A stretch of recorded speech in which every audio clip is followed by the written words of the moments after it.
وقت زکات، چون بعضی از مردم عادت دارن که زکاتشان را به تأخیر میندازن در رمضان، میگن که هم شرف زمان و ماه رمضان است و خلاصه از این فرصت استفاده کنیم، ثواب و اجر ما چندین برابر میشه. دوست عزیز،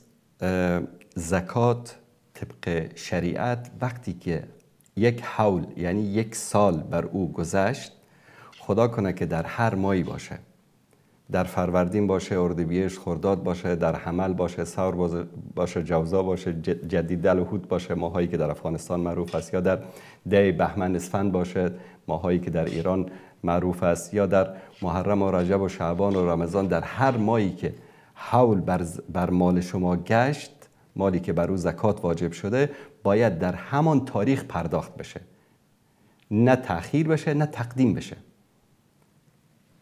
طرف مثلا در ماه شعبان، الان مثلا امروز یک حول کامل شده، باید زکاتش رو بده، تأخیر میندازه، یک هفته بعد در رمضان میده، این کار اشتباه است. نباید تأخیر کرد، همون روزی که حول بر او تکمیل شد، در همون روز باید شما زکاتتان رو بدهید. اجر و پاداشش کامل